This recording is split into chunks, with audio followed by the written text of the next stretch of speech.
Her death was my fault. Other people have always been a little too quick to assure me that it wasn't. And yes, only a kid, who could have known? Terrible accident, rotten luck, could have happened to anyone. It's all perfectly true, and I don't believe a word of it. It happened in New York, April 10th, 14 years ago. Even my hand balks at the date. I had to push to write it down, just to keep the pen moving on the paper. It used to be a perfectly ordinary day, but now it sticks up on the calendar like a rusty nail.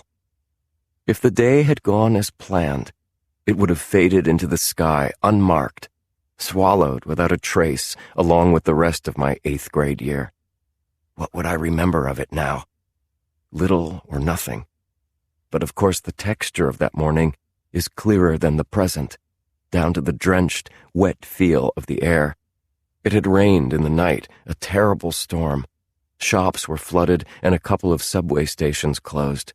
And the two of us were standing on the squelching carpet outside our apartment building while her favorite doorman, Goldie, who adored her, walked backwards down 57th with his arm up, whistling for a taxi. Cars whooshed by in sheets of dirty spray. Rain-swollen clouds tumbled high above the skyscrapers, blowing and shifting to patches of clear blue sky. And down below, on the street, beneath the exhaust fumes, the wind felt damp and soft, like spring.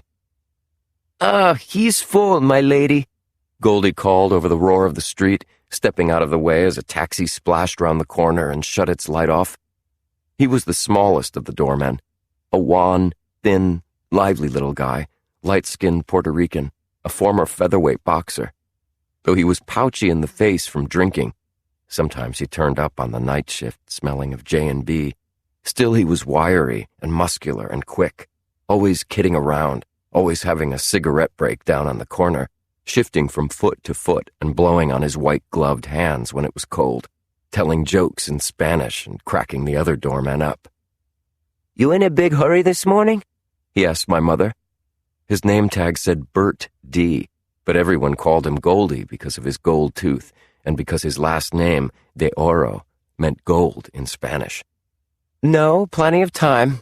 We're fine." But she looked exhausted, and her hands were shaky as she retied her scarf, which snapped and fluttered in the wind. Goldie must have noticed this himself, because he glanced over at me, backed up evasively against the concrete planter in front of the building, looking anywhere but at her, with an air of slight disapproval. "You're not taking the train?" he said to me. "Oh, we've got some errands," said my mother, without much conviction, when she realized I didn't know what to say. Normally I didn't pay much attention to her clothes, but what she had on that morning, white trench coat, filmy pink scarf, black and white two-tone loafers, is so firmly burned into my memory that now it's difficult for me to remember her any other way. I was 13. I hate to remember how awkward we were with each other that last morning, stiff enough for the doorman to notice. Any other time we would have been talking companionably enough, but that morning we didn't have much to say to each other because I'd been suspended from school. They'd called her at her office the day before.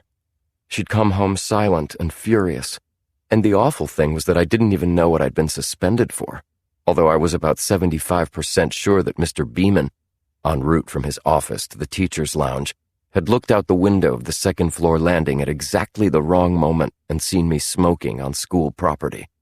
Or rather, seen me standing around with Tom Cable while he smoked, which at my school amounted to practically the same offense. My mother hated smoking.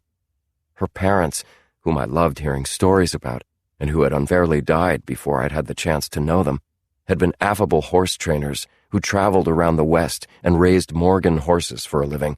Cocktail-drinking, canasta-playing livelies who went to the Kentucky Derby every year and kept cigarettes in silver boxes around the house. Then my grandmother doubled over and started coughing blood one day when she came in from the stables. And for the rest of my mother's teenage years, there had been oxygen tanks on the front porch and bedroom shades that stayed pulled down. But, as I feared, and not without reason, Tom's cigarette was only the tip of the iceberg.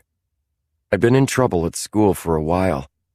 It had all started, or begun to snowball, rather, when my father had run off and left my mother and me some months before. We'd never liked him much, and my mother and I were generally much happier without him. But other people seemed shocked and distressed at the abrupt way he'd abandoned us, without money, child support, or forwarding address. And the teachers at my school on the Upper West Side had been so sorry for me, so eager to extend their understanding and support, that they'd given me, a scholarship student, all sorts of special allowances and delayed deadlines and second and third chances, feeding out the rope over a matter of months.